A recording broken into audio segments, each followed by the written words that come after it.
দর্শক, ইস্পাহানি মির্জাপুর চা মুক্তবাক অনুষ্ঠানে আপনাদের সবাইকে স্বাগত জানাচ্ছি। আপনাদের সাথে আছি আমি মনজুর আল মতিন। আজকে সাম্প্রতিক রাজনীতির বিভিন্ন বিষয় নিয়ে আমরা কথা বলতে চাই। নির্বাচন ঘনিয়ে আসছে এবং তার আগে নির্বাচনে প্রতীক নিয়ে কিছু আলাপ আছে। জোটের প্রতীক কী হবে সে নিয়েও কিছু সমস্যা রয়ে গেছে, সেগুলো সমাধানের চেষ্টা চলছে। সে নিয়ে আমরা কথা বলতে চাই। তিনজন সম্মানিত অতিথি রয়েছেন আমাদের সাথে। আছেন ABM মোশাররফ হোসেন, তিনি প্রশিক্ষণ বিষয়ক সম্পাদক বিএনপি। আছেন জনাব জুনায়েদ সাকি, তিনি প্রধান সমন্বয়কারী গণসংহতি আন্দোলন। এবং আছেন জনাব সারওয়ার তুষার, যুগ্ম আহ্বায়ক, জাতীয় নাগরিক পার্টি। আপনাদের তিনজনকেই স্বাগত আমাদের এই অনুষ্ঠানে। শুরুতেই সারওয়ার তুষার, আপনার কাছে আসতে চাই। শাপলা প্রতীক নিয়ে আজকে সবশেষ যে আলাপ শোনা গেল সেটা হচ্ছে, বলা হচ্ছে যে এই প্রতীকের ব্যাপারে বিবেচনার জন্য আবারও নির্বাচন কমিশনের সামনে দেওয়া হবে। কমিশন সচিব সেটাই বলছিলেন। এই ব্যাপারে কি কোনো সমাধানে আসা গেছে বা আপনাদের সাথে কোনো আলোচনা চলছে, এবং যদি না হয় তাহলে আসলে কি দাঁড়াবে অবস্থা? আপনাকে ধন্যবাদ এবং আমার দুই বিজ্ঞ সহ-আলোচক, তাদেরকে আমি শুভেচ্ছা জানাই। আমরা কমিশনের সাথে ধারাবাহিকভাবে বসছি এবং আমাদের প্রত্যেকটা কথাই আমরা লিখিতভাবে তাদের কাছে জমা দিয়েছি যে কোন কোন গ্রাউন্ড আমাদের পক্ষে আছে।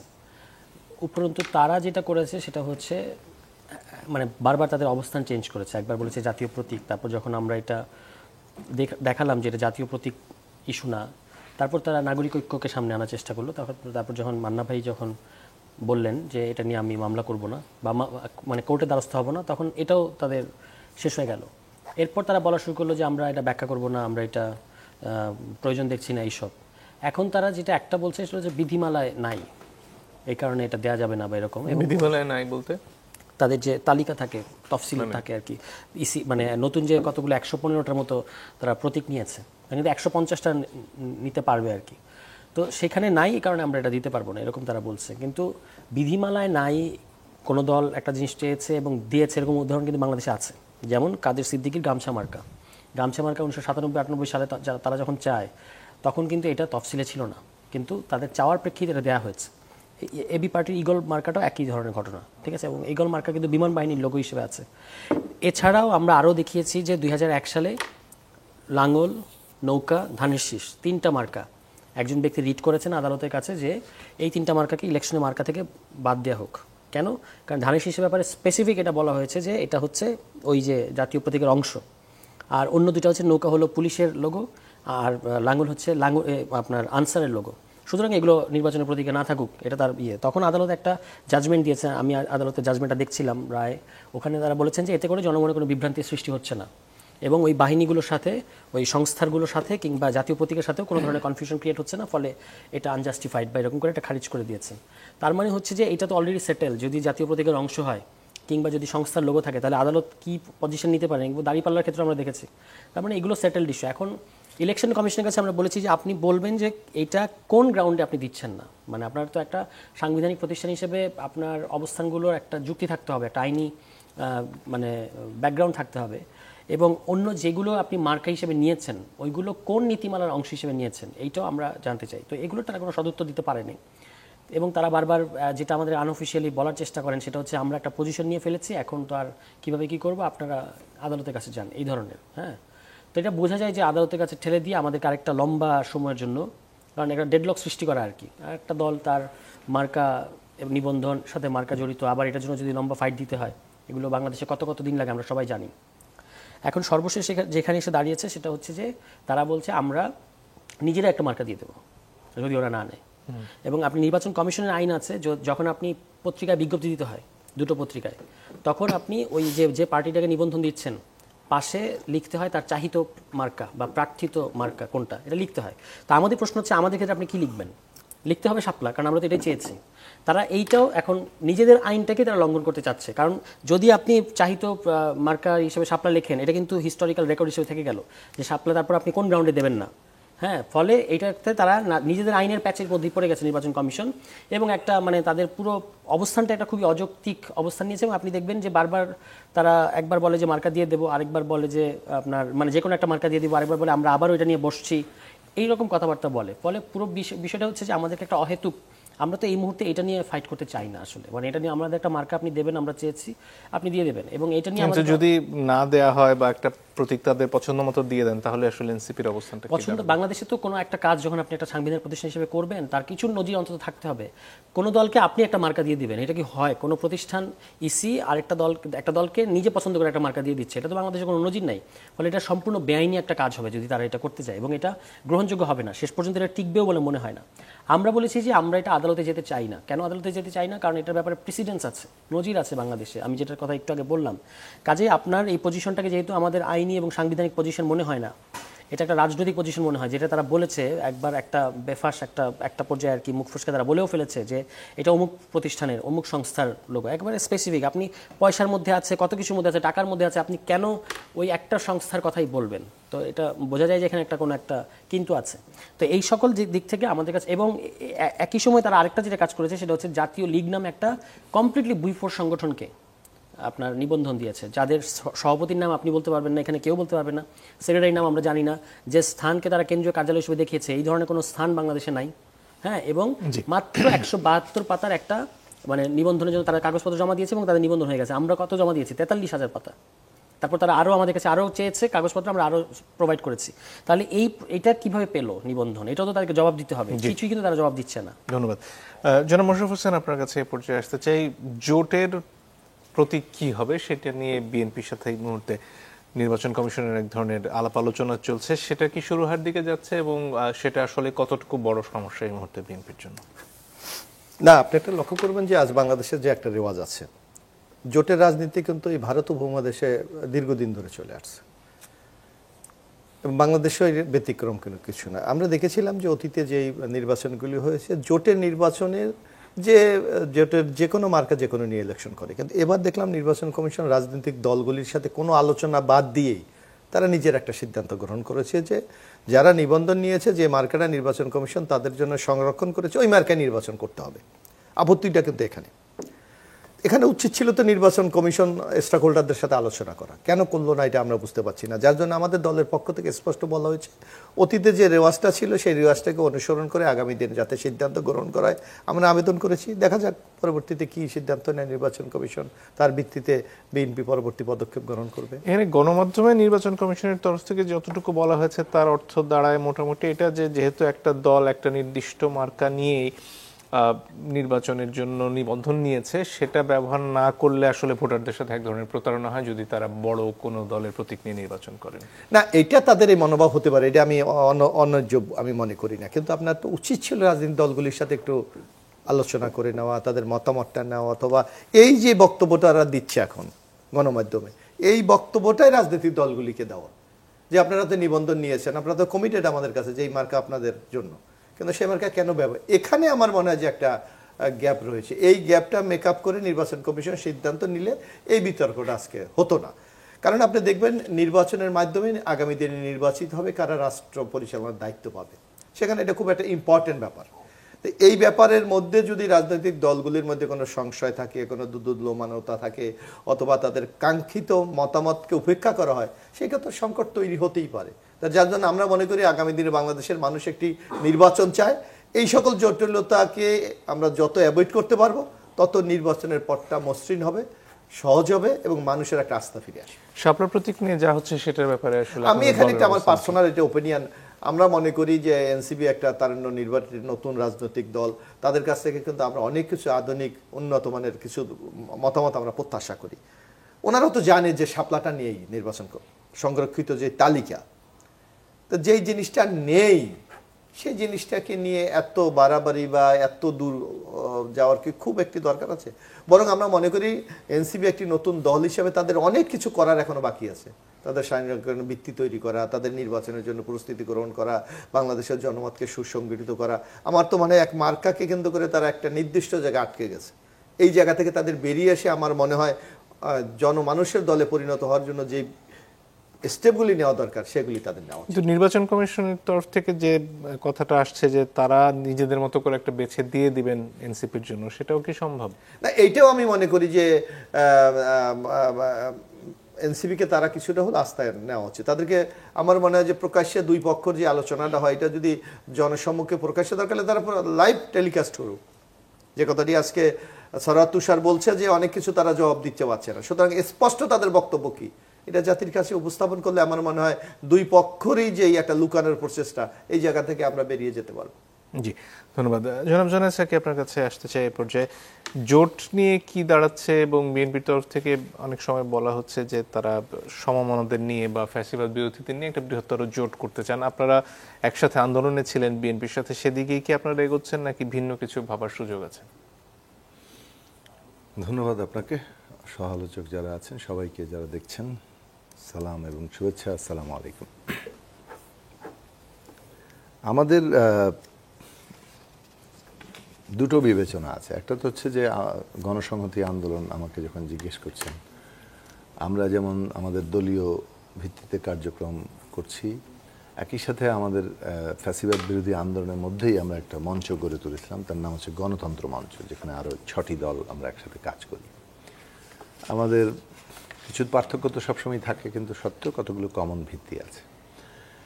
আমরা একটা চেষ্টা করছি যে এই যে জোট, অর্থাৎ আমরা একটা জনগণের পক্ষে, জনস্বার্থের উপর দাঁড়িয়ে বৃহত্তর জনগণের স্বার্থকে প্রতিনিধিত্ব করতে চাই, একটা প্রগতিশীল গণতান্ত্রিক একটা রাষ্ট্র, দেশ এবং সমাজ, অর্থনীতি তৈরি করতে চাই, সমাজে ন্যায্যতা তৈরি করতে চাই, সেটা অর্থ সম্পদের বন্টন থেকে শুরু করে সমস্ত দিক থেকে।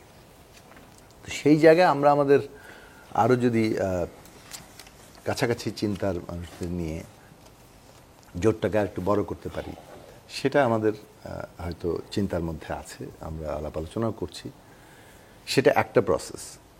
আরেকটা বিষয়, ফ্যাসিবাদ বিরোধী আন্দোলনের সময়ই আমরা বিএনপি সহ 39টি দল যুগপৎ আন্দোলনে ছিলাম।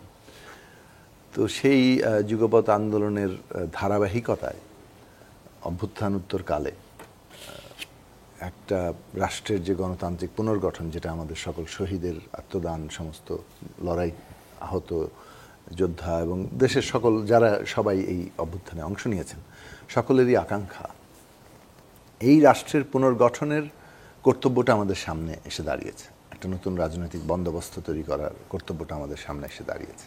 এবং সেইটার জায়গা থেকে আমরা মনে করি যে এই যে ধারাবাহিকতা আমাদের যুগপৎ আন্দোলনের, সেই ধারাবাহিকতাটাও রক্ষা করা দরকার।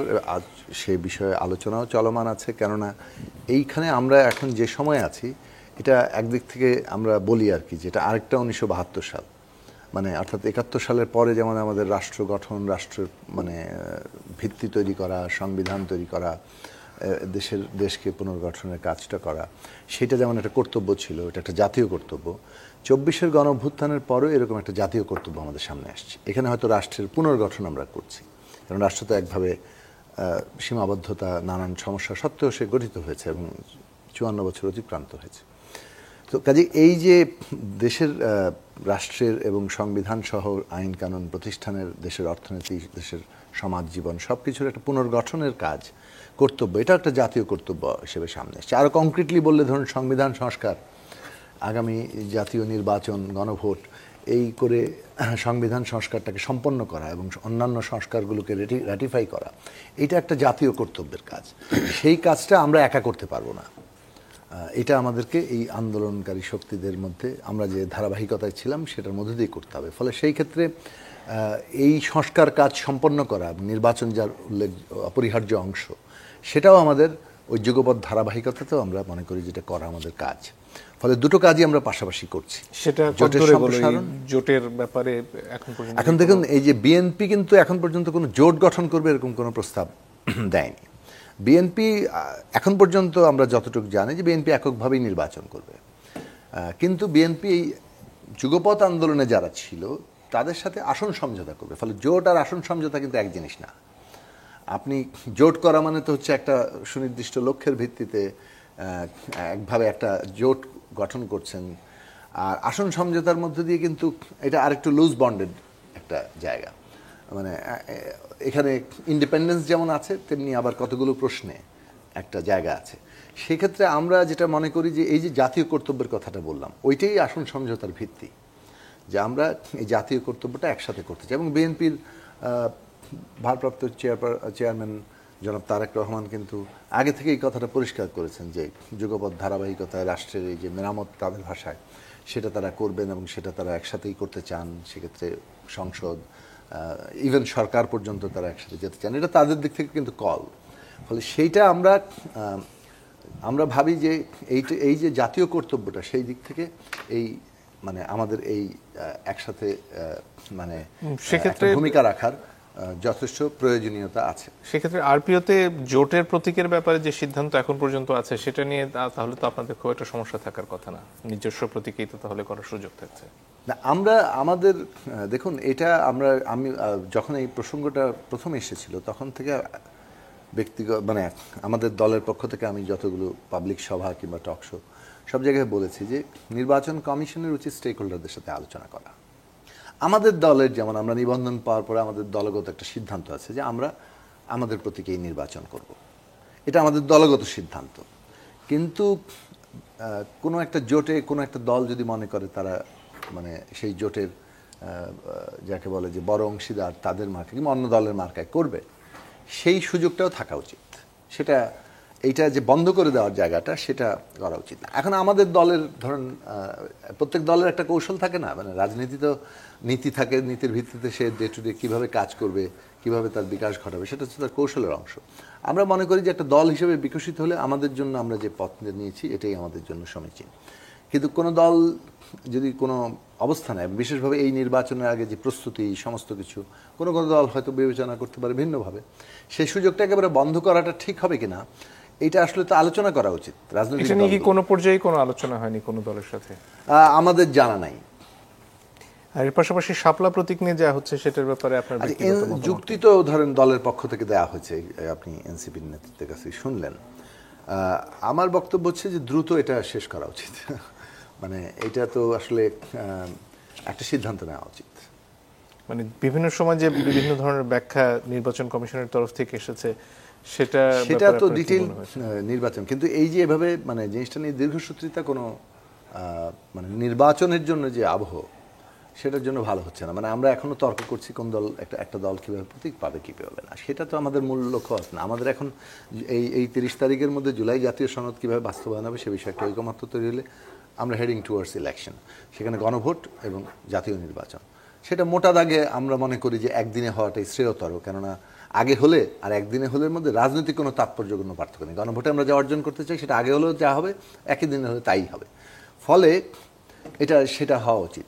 এখন ওই জায়গাটা আমাদের খুব গুরুত্বপূর্ণ। নির্বাচন আসার সাথে সাথেই ধরুন যদি মানে আমাদের এই ঐকমত্যটা আমরা নিশ্চিত করতে পারি, 1 নভেম্বর থেকে আপনি চিন্তা করে দেখবেন যে সবচেয়ে বড় প্রসঙ্গ হয়ে দাঁড়াবে নির্বাচনের পরিবেশ, আমাদের ভোটার তালিকা, নির্বাচনের প্রতিদ্বন্দ্বিতার মাঠটা লেভেল প্লেইং ফিল্ড আছে কিনা, প্রশাসন ঠিকমতো অ্যাক্টিভ থাকতে পারবে কিনা, তাদের কার্যকারিতা, জনগণের ভোটের অধিকার নিশ্চিত করে, এই সমস্ত প্রশ্নগুলো গুরুত্বপূর্ণ। এবং এগুলো রাজনৈতিক দলগুলোর মধ্যে যদি আন্ডারস্ট্যান্ডিং না থাকে, যেটা পরিবেশের ক্ষেত্রে আমরা বারবার বলছি যে গভর্নমেন্ট ইলেকশন কমিশন এবং রাজনৈতিক দলের প্রতিনিধিদের নিয়ে একটা সেন্ট্রাল পরিবেশ মনিটরিং কমিটি করা দরকার, নির্বাচনী পরিবেশ। কারণ ওই যে ধরুন একটা ওনার আসন সেই পটুয়াখালী, এখন ওইখানে একটা কেস উঠলো, ওইখানের কেসটা যাতে সেন্ট্রালি মানে রাজনৈতিক দলগুলো একটা ইন্টারভেন করতে পারে, এটা যদি আমরা না করি, এই নির্বাচনটা আমাদের জাতীয় জীবনে এত গুরুত্বপূর্ণ আমাদের দেশের অস্তিত্ব এবং ভবিষ্যতের জন্য, যে এইটার জন্য আমাদের সব একসাথে মানে এই কাজটা করা দরকার। ধন্যবাদ। একটা বিরতির সময় হয়ে গেছে, দর্শক একটু পরে ফিরে আসছে, আশা করি সাথে থাকবেন।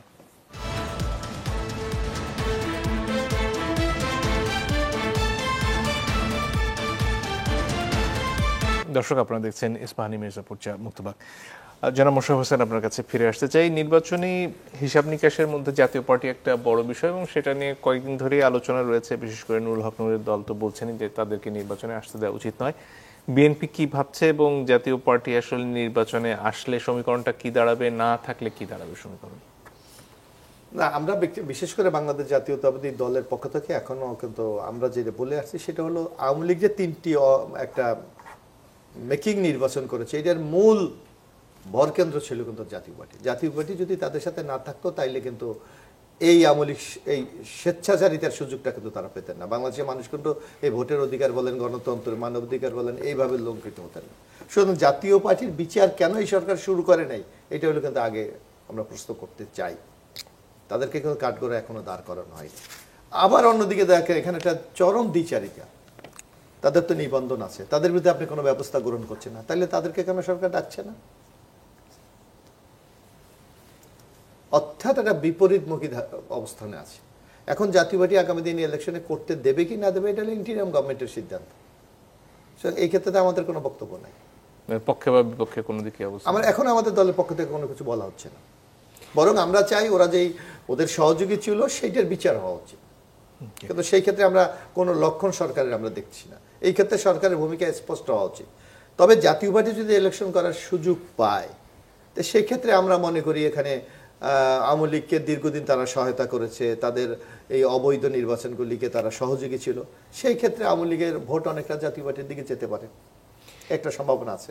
এর পাশাপাশি সাম্প্রতিক সময়ে বিভিন্ন বিশ্ববিদ্যালয়ে যে ছাত্র সংসদ নির্বাচন, সেখানে জামাত শিবিরের সমর্থিত প্যানেলের বিপুল জয় অনেককেই বিস্মিত করেছে।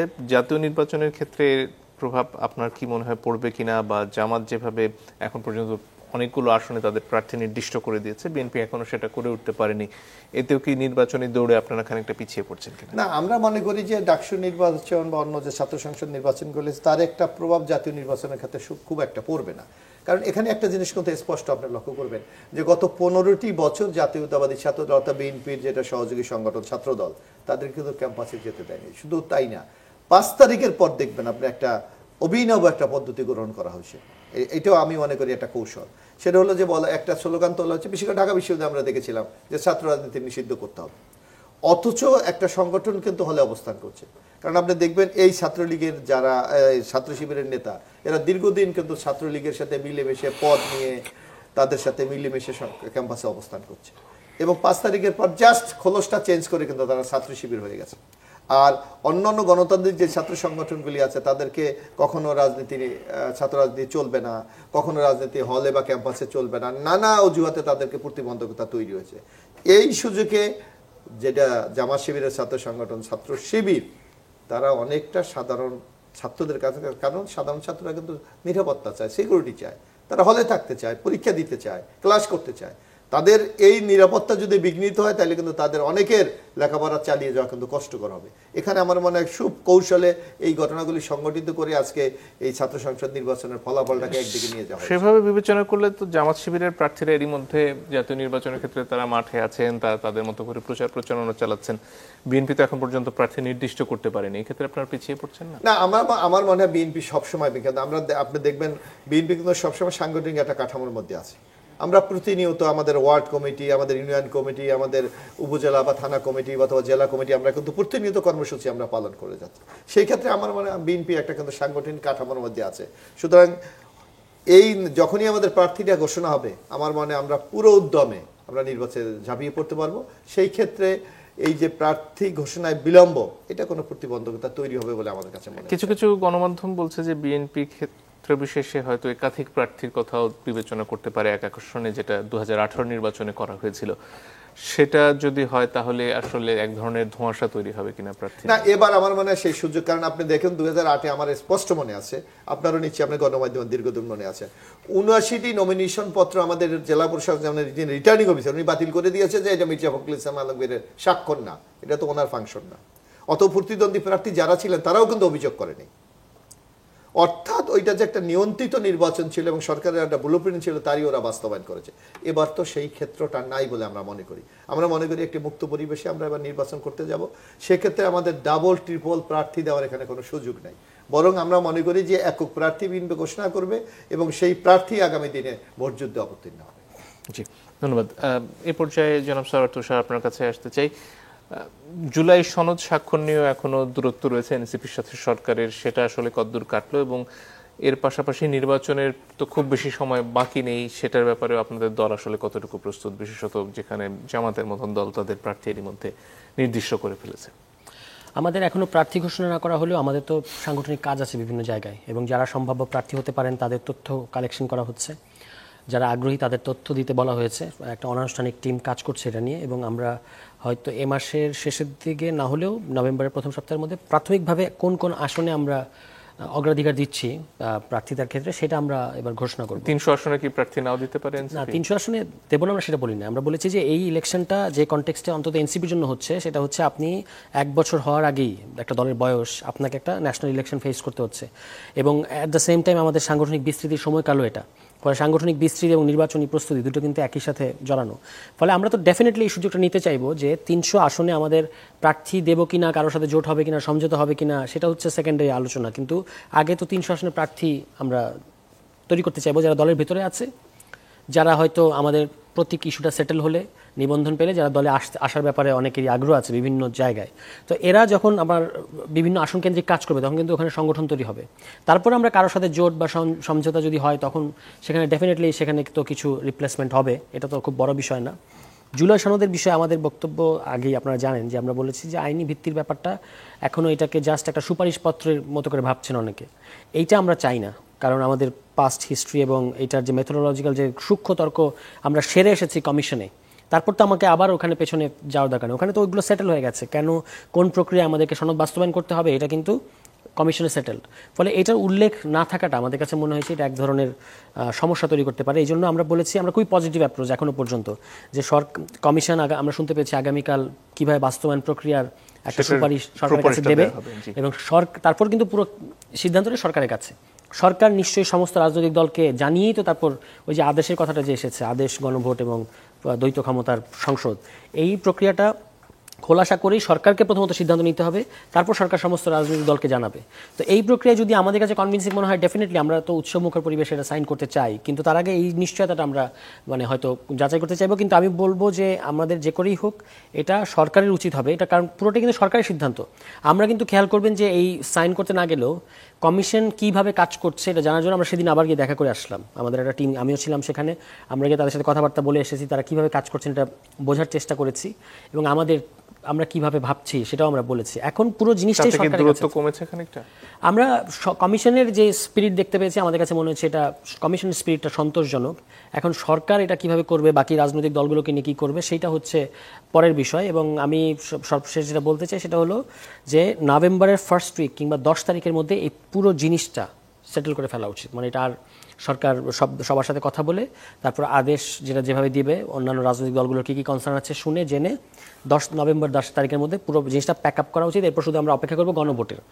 হ্যাঁ, গণভোট এবং পরের পার্লামেন্ট তো ডুয়েল রোল পাচ্ছি, এটার জন্য আমরা অপেক্ষা করা ছাড়া আর কোনো কাজ তখন থাকবে না, এবং পুরো জিনিসটাই নির্বাচন কেন্দ্রিক হয়ে যাবে। এটাই বাংলাদেশের জন্য ভালো আমি মনে করি। জাতীয় পার্টির বিষয়টা কি এর মধ্যে সমাধান হওয়ার? জাতীয় পার্টির ব্যাপারে আমাদের খুবই স্ট্রং অপিনিয়ন আছে, যেটা ভাই একটু আগে বলেছেন যে তারা তো বাংলাদেশের গণতন্ত্র ধ্বংস করার পেছনে তাদের খুব সুস্পষ্ট ভূমিকা আছে। এখনো পর্যন্ত তারা যে হুমকির ভাষায় কথা বলছে এটা খুব আশ্চর্যজনক। বরং আমরাই যারা গণ অভ্যুত্থানের শক্তি, যতগুলো শক্তি আছে, তারা কিন্তু এতটা হুমকির সুরে কথা বলে না। তারা জাতীয় পার্টির ব্যাপারে তাদের রাজনৈতিক অবস্থান জানায়, কিন্তু জাতীয় পার্টি বলছে যে তারা যদি ইলেকশন না আসতে পারে, আওয়ামী লীগ যদি ইলেকশন না আসতে পারে, তাহলে বাংলাদেশে গৃহযুদ্ধ হবে। এটা তারা ওপেন বলছে, এবং সরকার এক্ষেত্রে নির্বিকার। এটা আমাদেরকে বরং অবাক করে। তারা ভারত কর্তৃক নির্দেশিত, এটা তো আর আমার আপনার অনুমান না, তারা নিজেরাই বলেছে। 24 সালের ইলেকশনের আগে জিএম কাদের সাহেব বলেছেন যে আমরা ভারতের সাথে কথা বলে এসেছি, কার সাথে কি কথা বলেছে এটা তাদের নির্দেশনা ছাড়া আমরা বলতে পারবো না। তাহলে বাংলাদেশে একটা ভারতপন্থী দল যারা একেবারে পরিষ্কারভাবে ভারতপন্থী, তাদেরকে কি আমরা ফাংশন করতে দিতে পারি? এর পাশাপাশি যারা বাংলাদেশে নির্বাচনগুলো রিগ করার ক্ষেত্রে একেবারে ঘোরতরভাবে ভূমিকা রাখলো, তাদের ব্যাপারে আমরা কোনো ব্যবস্থা নেব না। ফলে আগামী নির্বাচন এবং অন্য আরেকটা যেটা প্র্যাকটিক্যাল ইস্যু থাকে সেটা হচ্ছে যে ধরেন আপনি জাতীয় পার্টিকে ইলেকশন করতে দিচ্ছেন, তখন মাঠ প্রশাসন, জনপ্রশাসন এবং পুলিশ তারা কিন্তু নির্বাচনের লেভেল প্লেইং ফিল্ডের সাথে তাদেরকে প্রোটেকশন দিতে বাধ্য। অন্যদিকে ফ্যাসিবাদ বিরোধী সকল শক্তি এবং জনগণের তাদের উপর ক্ষোভ আছে, তারা তো প্রতিরোধ করতে চাইবে জাতীয় পার্টি কিংবা জাতীয় পার্টির ব্যানারে আওয়ামী লীগকে, ঠিক আছে? তখন পুলিশ এবং জনপ্রশাসনকে কিন্তু বাধ্য হয়েই এই ফ্যাসিবাদীদেরকে প্রোটেক্ট করতে হচ্ছে, জনগণের বিরুদ্ধে দাঁড়াতে হচ্ছে। তো এই পরিস্থিতিতে কিন্তু পুলিশ কিংবা জনপ্রশাসন যায় না, তারা বলছে যে ভাই আপনারা এই ব্যাপারে দ্রুত সিদ্ধান্ত নেন, সরকার এটা দ্রুত সিদ্ধান্ত নেওয়া উচিত। এই ক্ষেত্রে সরকারের এই যে ধরেন জাতীয় পার্টির এখন যে আস্ফালন, যে ভাষায় তার কথা বলছে, আমার কাছে মনে হয় এটা তাদের তো এই সাংগঠনিক ভিত্তি কিংবা নৈতিক শক্তি নাই। তাহলে তারা কোনো এক জায়গা থেকে আশকারা কিংবা সিগন্যাল পেয়েই এইরকম একটা বিধ্বংসী কিংবা আগ্রাসী মনোভাবে কথাবার্তা বলছে। তাদের সবচেয়ে যিনি সুশীল নেতা পাটোয়ারি সাহেব, হায়দার পাটোয়ারি সাহেব, তিনিও যে ভঙ্গিতে কথা বলেন, মনে হয় যে কোথাও থেকে তাদেরকে একটা আশ্বস্ত করা হয়েছে যে তাদের ব্যাপারে একটা তাদেরকে নির্বাচনে অংশ নিতে দেওয়া হবে কিংবা এনিথিং, যেটাই হোক সেটা সেটা তারা যেহেতু 24 সালে বলেছে যে ভারত কর্তৃক তারা নির্দেশিত, ইন্ডিয়ার সাথে তাদের কোনো যোগাযোগ হচ্ছে কিনা কিংবা অন্য কোনো দেশের ভেতর অন্য কোনো শক্তির সাথে, আমরা তো দেখতে পেলাম যে একটা পলিটিক্যাল পার্টিকে কিভাবে আক্রমণ করা হলো এই জাতীয় পার্টির জন্য, ঠিক আছে। ফলে এই ইস্যুগুলো মিলে আমাদের কাছে মনে হয় যে জাতীয় পার্টি শুধুমাত্র নিজের সাংগঠনিক শক্তির জন্য কথা বলছে, তাদের সেই শক্তিই নাই। তাদের একটা বাংলাদেশের কোনো একটা রাজনৈতিক দলকে, গণ অভ্যুত্থানের পক্ষে কোনো একটা রাজনৈতিক দলকে ফেস করার সাহস তাদের নাই, কিন্তু তারা এটা করছে কারণ তাদেরকে কেউ না কেউ তাদেরকে ব্যাকআপ দিচ্ছে বলে আমাদের কাছে মনে হয়। জি, জনাব সাকি, আপনার কাছে ফিরে আসতে চাই। গতকালকেও বেশ কিছু অস্ত্র উদ্ধার হলো বিমানবন্দর রেলওয়ে স্টেশন থেকে এবং নানা ধরনের নাশকতার ষড়যন্ত্র চলছে, এটা বিভিন্ন পর্যায় থেকে বিভিন্ন রাজনৈতিক দলের নেতারাও অভিযোগ করছেন। নির্বাচন ঘিরে বিভিন্ন ক্ষেত্রে জাতীয় পার্টির কথা তো আসলে আওয়ামী লীগের তরফ থেকেও কিছু কিছু ক্ষেত্রে মিছিল করার চেষ্টা দেখা যাচ্ছে ঢাকা সহ বিভিন্ন অংশে। এই সব মিলে আসলে নির্বাচনের আগে আপনার মধ্যে কোনো ধরনের শঙ্কা কাজ করে কিনা, এবং সেই নির্বাচনী পরিবেশ রক্ষার জন্য আপনি একটু আগে সব রাজনৈতিক দলকে নিয়ে সরকারের কাজ করার কথা বলছিলেন, এছাড়া আরো কিছু করা প্রয়োজন কিনা নির্বাচনকে সামনে রেখে? না, অবশ্যই। এখন ধরেন এইটা তো মানে অভ্যুত্থানকে ব্যর্থ করার চেষ্টা তো করা হবেই, বিশেষত পতিত শক্তি এবং তাদের দেশি বিদেশি মিত্ররা এইটা চেষ্টা করবে এবং সেটার লক্ষণ নানাভাবে দেখা যাচ্ছে। আমরা তো এগুলো শুনতে পাই যে নানা ধরনের অন্তর্ঘাত, স্যাবোটাজ করা হবে, এমনকি ব্যক্তিবিশেষকে হত্যাও করা হতে পারে নানান দিক থেকে। তো এইটার আসলে এটাকে প্রতিরোধ করতে গেলে যে অভ্যুত্থানের আকাঙ্ক্ষাকে ধারণ করা এবং সেইটা রাজনৈতিক পার্থক্য, প্রতিদ্বন্দ্বিতা, প্রতিযোগিতা, সেটা সত্ত্বেও মানে তারা নাই করে দিতে পারবেন না, সেটা সত্ত্বেও যে ন্যূনতম জাতীয় ঐক্যমত্য রক্ষা করা ট্রানজিশনের জন্য, সেটা খুব জরুরি। এবং আরেকটা পুরো পরিবেশটা কি আছে, যেমন ধরুন এই সরকারের যেটা খুব মনোযোগের জায়গা দরকার ছিল, আমরা ফ্যাসিবাদ বিরোধী লড়াই করেছি, সেখানে কি কি জিনিস ছিল? একটা এককেন্দ্রিক ক্ষমতা এবং ক্ষমতার কোনো জবাবদিহি নাই, এই যে রাজনীতিটা। কিংবা ধরুন তারা বিভাজনের পলিটিক্স করছে, ট্যাগিংয়ের পলিটিক্স করছে, ঘৃণার পলিটিক্স করছে, তারা নানাভাবে প্রতিপক্ষকে নির্মূল করার পলিটিক্স করছে। ধর্মীয়, জাতিগত, লিঙ্গীয় পরিচয়ের মানুষ, নানা ধরনের প্রান্তিক মানুষ ক্ষমতার দিক থেকে, শ্রেণীগতভাবেও এই সব মানুষেরা মানে নিরাপত্তাহীন, তাদের উপরে আক্রমণ, তাদের উপর দখল কায়েম, সেটার রাজনীতি। কিংবা রাষ্ট্র ক্ষমতা ব্যবহার করে দুর্নীতি, লুটপাট করে সম্পদের পাহাড় করো, পাচার করো, এই যে হোল পলিটিক্সটা, এইটার বিরুদ্ধেই কিন্তু অভ্যুত্থান হয়েছে। তো অভ্যুত্থান, এই পরিবেশটা যদি মানে অভ্যুত্থানের অর্জন হিসেবে আমরা যদি এই বিরোধিতাটাকে জারি রাখতে পারতাম এবং আমরা যদি নতুন সত্যি সত্যি রাজনৈতিক লক্ষণটা দেখাতে পারতাম, তাহলে আবার এই পতিত শক্তির এই ধরনের কোনো উল্লম্ফন, উত্থানের কিংবা তাদের লাফালাফি করার নানা ধরনের তৎপরতা চালানোর সুযোগটাই হতো না। কারণ তারা নিজেরা ভেতর থেকে নৈতিকভাবে যেভাবে পর্যদস্ত হয়েছিল, সেটা আরও ইয়া হতো। বরং এখানে যখন দেখে যে না, এখনও সোশ্যাল মিডিয়াতে এক ধরনের আবার নতুন পাল্টা আপনার চলছে, ওই কিছুটা ঘৃণার রাজনীতির দিকে আমরা শক্তি অর্জন হচ্ছে, ট্যাগিংয়ের রাজনীতি হচ্ছে, বিভাজনের পলিটিক্স হচ্ছে, ওখানে নানাভাবে দুর্নীতি, যেভাবে চেকস অ্যান্ড ব্যালেন্স হওয়ার কথা সেই জায়গাটা তৈরি হচ্ছে না, তলায় ব্যাপকভাবে দুর্নীতি চলছে। সুতরাং ওই জায়গাগুলো, কিংবা সবচেয়ে বড় কথা হচ্ছে ওই ধর্মীয়, জাতিগত, লিঙ্গীয় পরিচয় সমস্ত প্রান্তিক মানুষের উপর যে আক্রমণ, এমনকি মাজারে আক্রমণ হচ্ছে, এই হোল জিনিসগুলো কিন্তু একটা লক্ষণ হিসেবে দেখায় যে একটা মানে গণবিরোধী শক্তি আবার পাল্টা উত্থান হচ্ছে কিনা, কিংবা তার ক্ষেত্র প্রস্তুত হচ্ছে না। আপনি দুনিয়াব্যাপী তাকান, এইসব উপাদানগুলো কিন্তু ওইভাবে কাজ করে। এখন আমরা মানে যে প্রশ্নটা আপনি করেছেন যে নির্বাচনের পরিবেশ রক্ষা করার ক্ষেত্রে কিন্তু আন্দোলনকারী শক্তিসমূহকেই মানে বড় দায়িত্বটা নিতে হবে। এটা মানে সরকারের উপর দায়িত্ব আছে, সরকার, নির্বাচন কমিশন, তাদের দায়িত্ব আছে। কিন্তু যে অবস্থা আমাদের দেশে তৈরি হয়েছে, মানে পতিত সরকার যা করে গেছে, যেভাবে প্রতিষ্ঠানগুলো ভেঙে পড়ার উপক্রম হয়েছে, পর্যদস্ত হয়েছে, তাতে আমরা সব সরকারের উপর ছেড়ে রাখলে রাজনৈতিক দলগুলো যদি মনে করে আমার কি দায়িত্ব, তারাই করছে, এটা আসলে প্র্যাকটিক্যালি এটা সম্ভব হবে না। এটা রাজনৈতিক দলকে বুঝতে হবে যে রাজনৈতিক দলগুলি সবচেয়ে বড় স্টেক হোল্ডার। যা কিছু, যে কোনো বিপর্যয়ের প্রথম শিকার অথবা ক্ষতিগ্রস্ত হবেন রাজনৈতিক দলগুলো। সরকার তো আছে, সরকার চলে যেতে পারে, কিন্তু মানে এই রাজনৈতিক দলগুলো তো থেকে যাবে।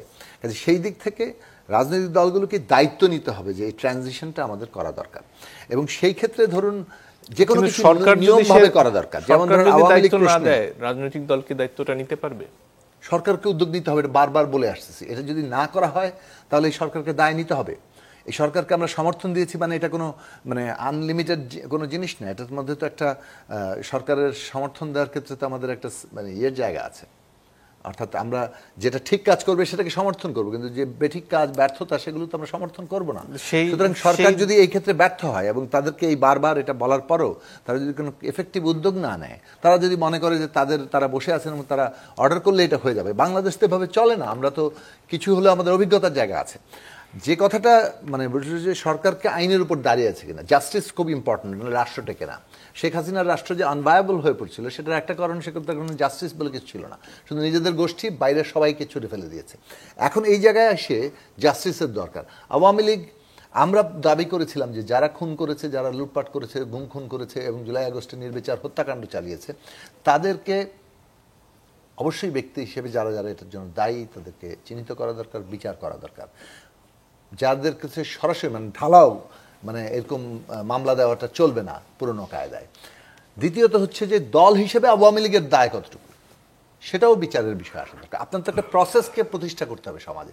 আপনি আসলেন, এরে বন্ধ করলেন, ওরে বন্ধ করলেন, এই যে অ্যাডহক পদ্ধতি, এই পদ্ধতিতে কিন্তু আপনি শক্তির পরিচয় দিচ্ছেন, আপনি জাস্টিস কায়েম করছেন না। ফলে আওয়ামী লীগের যেমন দল হিসেবে বিচারের জায়গা তৈরি করা হয়েছে, বাকি তার দোসররা যারা আছে, আপনি যদি কারোর বিরুদ্ধে ব্যবস্থা নিতে চান সেইটা তাদের পলিটিক্যাল দায় কতটুকু সেটা বিচারের প্রক্রিয়া যাওয়া উচিত, এগুলো আমরা এটা নীতিগতভাবে মনে করি। সেইটার জায়গাটাকে আবার আমরা জোর দিব। এইটার যে জিনিসটা তৈরি হবে মানে সমাজের মধ্যে অভ্যুত্থানের যে লক্ষ্য এবং অভ্যুত্থান যা কায়েম করতে চাইছে সেটা অনেক বেশি মানুষের কাছে গ্রহণীয় হবে। মানুষ তার আস্থা এবং সন্তোষ তৈরি হলে জনগণই আবার তার অভ্যুত্থানকে রক্ষা করবে। আমরা বারবার ওই জনগণের শক্তির উপরে ভরসা করতে চাই। কোনো একটি মানে শুভ ইচ্ছা কোনো ব্যক্তি কিংবা কোনো ইভেন এককভাবে কোনো দল এটা কেউই কিন্তু এই পুরো জিনিসটা এটা করতে পারবে না। এমন একটা জাতীয় প্রশ্নে এসে আমরা দাঁড়িয়েছি, এখানে জনগণের শক্তির উপরে দাঁড়াতে হবে, তারাই অভ্যুত্থানের নিয়ন্তা। সেই দিক থেকে এইটাই হচ্ছে সে পরিবেশ যেখানে জনগণ সন্তুষ্ট থাকবেন যেন অভ্যুত্থানই আমার মুক্তি দিবে এবং অভ্যুত্থানের স্পিরিট মানে আকাঙ্ক্ষাটাকে আমাদেরকে এগিয়ে নিয়ে যেতে হবে। জি, জনাব মোশাররফ হোসেন আপনার কাছে ফিরে আসতে চাই। এই পর্যায়ে পুলিশ বাহিনী নির্বাচন আয়োজনের ক্ষেত্রে সবচেয়ে গুরুত্বপূর্ণ অংশীজনের একটি অংশ, এবং সেই ক্ষেত্রে তাদের প্রস্তুতি বা তাদের আস্থা অর্জনের দিকে তারা কতদূর এগোতে পারলো, নির্বাচন ঘিরে আপনাদের আর কোনো শঙ্কা কাজ করে কিনা? না, আমি মনে করি নির্বাচন নিয়ে শঙ্কা কাজ করবে না একটা কারণে, সেটা হলো বাংলাদেশের মানুষ কিন্তু একটা নির্বাচন চায়। আপনি দেখবেন সবচেয়ে আরেকটি বড় বিষয় আছে, সেই জিনিসটা আমরা অনেকে লক্ষ্য করি না। সাধারণ মানুষ কিন্তু বর্তমানে বাংলাদেশে খুবই সাফার করছে। আপনি যদি দেখেন কোনো জনপ্রতিনিধি কিন্তু নাই। আপনি যদি স্থানীয় সরকার পর্যায়ে দেখেন যে আমলাতন্ত্রের একটা ব্যাপক দৌরত্ব কিন্তু বাংলাদেশে চলছে। যদি উপজেলা প্রশাসন আপনি চিন্তা করেন, একজন উপজেলা যিনি ইওনো আছেন, উনি উপজেলার ইওনো, উনি ওখানের অনেকটা উপজেলায় আপনার আছে, পৌরসভা আছে, উনি পৌরসভার মেয়র, উনি উপজেলা পরিষদের চেয়ারম্যান বাতিল করা হয়েছে, উনি উপজেলা পরিষদের চেয়ারম্যান, উনি জেলা পরিষদের সদস্য। অর্থাৎ একক কর্তৃত্বে কিন্তু মানুষ এখন অতিষ্ঠ, যার জন্য মানুষ একটা নির্বাচন চায় যার মাধ্যমে তার প্রতিনিধি আগামী দিনে তার পরিচালনার দায়িত্ব গ্রহণ করে। এই ক্ষেত্রে আমার মনে হয় আপনি যে মানে আমরা একটা কথা প্রায় বলার চেষ্টা করি, শাহাবুদ্দিন সাহেবের আমলে 1991 সালে, তখনও কিন্তু প্রশাসনের মধ্যে এরকম নিষ্ক্রিয়তা ছিল, এরকম ইয়ে ছিল, কিন্তু শুধু একটা বাঁশের লাঠি এবং একটু দড়ি বেঁধে সেদিন কিন্তু একটি অবাধ নিরপেক্ষ নির্বাচন করেছিল। আমার মনে হয় বাংলাদেশের মানুষ তার চেয়ে অধিক বেশি আন্তরিক এবার নির্বাচন করার ক্ষেত্রে। সেক্ষেত্রে নির্বাচন নিয়ে শঙ্কার কোনো কারণ আমি দেখছি না। আমি মনে করি নির্বাচন যত ঘনিয়ে আসবে, এই নির্বাচনে জনগণ ভোটাররা তার পছন্দের প্রার্থীকে নির্বাচন করার জন্য তত বেশি তৎপর হবে এবং সকল অপশক্তি এই জনতার শক্তির কাছে পরাজিত হবে, এটা আমার কাছে মনে হচ্ছে। এর পাশাপাশি একটা বড় প্রশ্ন ঘুরে ফিরে আসে, তারেক রহমান কবে দেশে ফিরবেন?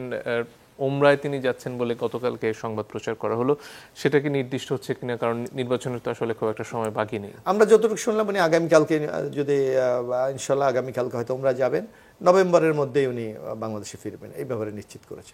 জি, ধন্যবাদ। সরওয়ার তুষার, আপনার কাছে ফিরে আসতে চাই।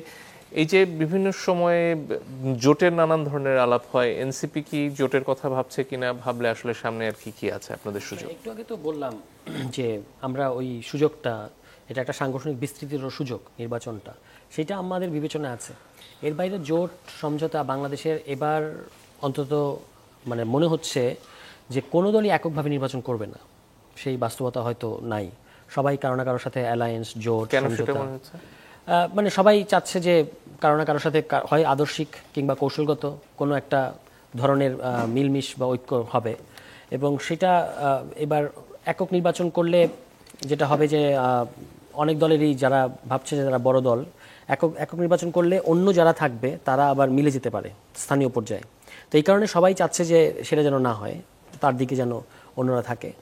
তো জোট বা সমঝোতা যেটাই হোক, আমাদের এই ব্যাপারে কোনো চূড়ান্ত পজিশন নাই, মানে এখন আমরা এটা করবো না এরকম বলি নাই যে আমরা জোট করবো না বা সমঝোতা করবো না। কয়েকটা অপশন আছে, কয়েকটা অপশনে বলতে এই বিএনপি জামায়াত এই দুইটা জোটের বাইরে, দুইটা বলয়ের বাইরে থার্ড ব্লক করার একটা প্রচেষ্টা আমরা সহ অনেকগুলো দলের ব্যাপারে পজিটিভ কথাবার্তা হচ্ছে। এখন সেটা কতদূর আগাবে সেটা দেখা যাবে সময় আসলে, যে কোনো কিছুই হতে পারে। আবার আমরা এককভাবে যদি নির্বাচনে কম্পিট করি এই সম্ভাবনা উড়িয়ে দেওয়া যাবে না এই মুহূর্তে। এর পাশাপাশি নির্বাচনী পরিবেশ নিয়ে আমরা কথা বলছিলাম, পুলিশ বাহিনীর সংস্কার বলুন বা সেটাকে মোটামুটি গ্রহণযোগ্য করার চেষ্টা এটা হচ্ছে ছিল, মূল সেটা কি আলোচনা। হলো? এখানে আমি মনে করি যে পুলিশ প্রশাসন এখন যে অবস্থায় আছে, রাজনৈতিক শক্তিগুলো বা দলগুলো কি চায় এইটা হচ্ছে তারা সবসময় তাকিয়ে থাকে যে ওখানে মানে তারা কিভাবে চাচ্ছে। ফলে যদি রাজনৈতিক দলগুলোর তরফ থেকে, যেটা সাকিব ভাই বলেছেন, যে একটা যদি সেন্ট্রাল মনিটরিং কোনো একটা ব্যবস্থা হয়, তাহলে পুলিশ প্রশাসনের কাছে এরকম একটা সিগন্যাল যাবে যে সকল রাজনৈতিক দল চাচ্ছে যে স্থানীয় পর্যায়ে যাই হোক অন্তত ন্যাশনালি যেন ইলেকশনটা সুষ্ঠুভাবে হয়। ফলে তারা কিন্তু তখন সেভাবে অ্যাক্ট করতে থাকবে। এবং স্থানীয় পর্যায়ে ডিসি সাহেব এবং এসপি সাহেব এই দুজন কিন্তু খুব ভাইটাল নির্বাচনের ক্ষেত্রে। ফলে তাদেরকে আপনি সরকারের তরফ থেকে কী মেসেজ দেওয়া হচ্ছে, এবং তারা যদি তাদের প্রফেশনাল দৃষ্টিভঙ্গিটা বজায় রাখে, সেক্ষেত্রে তারা কোনো প্রতিবন্ধকতার মধ্যে পড়বে না বা ভবিষ্যতে বিপদে পড়বে না, টার্গেট হবে না, এইরকম যদি তাদেরকে আশ্বস্ত করা হয়, তাহলে আমি মনে করি যে তারা সুষ্ঠু নির্বাচনের জন্য তাদের সেই সক্ষমতা আছে, এবং এমনকি পুলিশেরও এখন আছে। হ্যাঁ, কিন্তু তাদেরকে কি ধরনের বার্তা দেওয়া হচ্ছে, এমনকি আপনি যদি সরকার যদি নিষ্ক্রিয় থাকে, কোনো ধরনের কোনো বার্তা না দেয়, এটাও কিন্তু একটা বার্তা যায় পুলিশের কাছে। তখন তারা দেখবে যে স্থানীয় পর্যায়ে কোন শক্তির কি অবস্থা, সেভাবে তারা তখন একটা পজিশন নেওয়ার চেষ্টা করবে। কারণ তারা বরাবর এভাবেই পজিশন নিয়ে অভ্যস্ত। হুট করে আমরা তাদের কাছ থেকে আপনি ভালো হয়ে যাবে এটা আমরা আশা করতে পারি না। ফলে সরকার এবং রাজনৈতিক দলগুলো, বিশেষত বড় বড় দল বা বড় বড় স্টেক হোল্ডার, তারা কি বার্তা জাতীয় পর্যায়ে বা সারা দেশে দিচ্ছে, এটা খুব ইম্পর্টেন্ট। এর পাশাপাশি প্রশাসনে দলীয়করণ বা প্রশাসনে এক ধরনের ভাগ বাটোয়ারার অভিযোগ আপনারাও বিভিন্ন সময় করেছেন, অন্য জায়গা থেকে উঠেছে, সেটাকে একটা প্রভাবক হবে নির্বাচনে? মানে এটা তো অনেক কানাঘুষা আছে, বিশেষত জনপ্রশাসনকে নিয়ে অনেক ধরনের কথাবার্তা আছে। আপনি দেখেছেন যে বিএনপির স্থায়ী কমিটির মিটিংয়ে কোনো রাজনৈতিক নেতা, তাদের কোনো বড় নেতা জাস্ট কোথাও একটা এসে বলেছেন সেরকম না, স্থায়ী কমিটির মিটিংয়ে তারা এটা নিয়ে আলোচনা করেছেন। তার মানে ব্যাপারটা খুব সিরিয়াস। এবং এটা নিয়ে অনেক ধরনের কথাবার্তা আছে যে শোনা যায় অমুক দলের 35টা ডিসি। এটা কিন্তু একটা অদ্ভুত, শুনতে অদ্ভুত লাগে, কিন্তু এটা বাস্তবতা যে অমুক দলের 35টা ডিসি, তমুক দলের 30টা এসপি, এটা হয়ে আছে পরিস্থিতি। এখন এই যে একটা অন্তর্বর্তী পর্যায়ে, এইখানে এটা সুযোগ অনেকে অনেকভাবে নিয়েছে।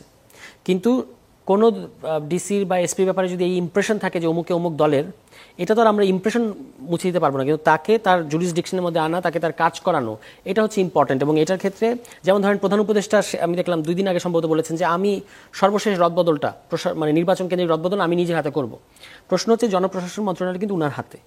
তো উনি এতদিনই ওনার টনক নড়লো কেন, এটাই হচ্ছে আশ্চর্যের বিষয়। ওনার আরও আগে এর ব্যাপার সিরিয়াস হওয়া উচিত ছিল। কারণ সংবিধান সংস্কার, অন্যান্য সংস্কার যাই বলেন, রিয়েল প্রশাসন কিন্তু জনপ্রশাসন। তাহলে এই জনপ্রশাসনকে আপনি কিভাবে দেখতে চাইছেন, কিভাবে ঢেলে সাজাচ্ছেন, এটা অনেক ইম্পর্টেন্ট।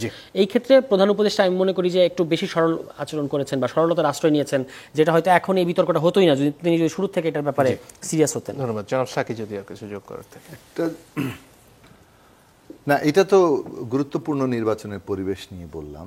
আমরা রাজনৈতিকভাবে, ধরেন আমাদের দলের কথা বলি, আমরা একটা প্রগতিশীল গণতান্ত্রিক দল হিসেবে আমরা মুক্তিকামী একটা সামাজিক গণতন্ত্রের আদর্শে পরিচালিত, এবং আমরা মনে করি যে একটা বৈষম্যহীন গণতান্ত্রিক বাংলাদেশ, এটা ছিল অভ্যুত্থানের বটম লাইন আকাঙ্ক্ষা। সেটা করতে গিয়ে নতুন রাজনৈতিক বন্দোবস্ত, আমাদের ভাষায় বলেছি আমরা, রাষ্ট্রের গণতান্ত্রিক রূপান্তরের কথা বলেছি। 31 দফার সময় বিএনপির পক্ষ থেকে রাষ্ট্রের মেরামতের কথা বলা হয়েছে, কিংবা রাষ্ট্র সংস্কার যার মূল উপজীব্য।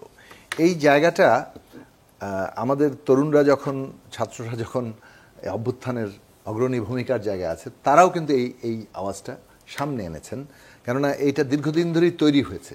ফলে এইবারের অভ্যুত্থানে বলতে পারেন যে সারা দেশের মানুষের যে জাগরণটা ঘটেছে, আমাদের তরুণরা সহ, তারা একটা গোল সেট করেছে, এবং সেই গোলের মধ্যে প্রতিশ্রুতির জায়গাটা ছিল। যেমন আমাদের মুক্তিযুদ্ধে যেমন সাম্য, মানবিক মর্যাদা, সামাজিক ন্যায় বিচারের প্রতিশ্রুতি ছিল, এইটাই আবার নতুন করে বৈষম্যহীন বাংলাদেশের জায়গা থেকে প্রতিশ্রুতিতে এসছে। এইটাকে আমাদের অর্জন করার জায়গাটা খুব জরুরি।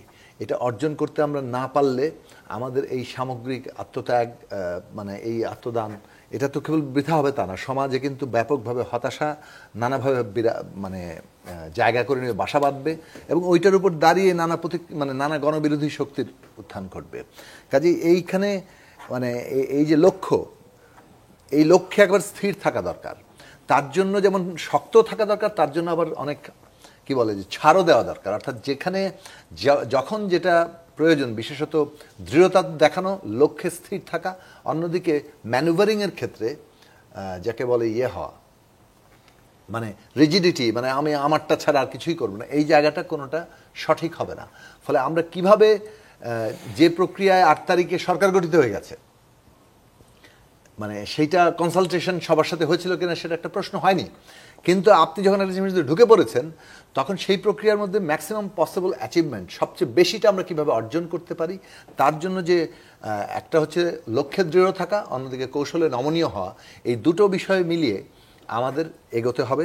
এবং সেটাই আমাদের ধারণা যে বাংলাদেশের সমস্ত বিবেকবান মানুষ সেটাই আকাঙ্ক্ষা করেন এবং সেটা করতে পারার উপরেই আমাদের সকলের স্বার্থ নিহিত।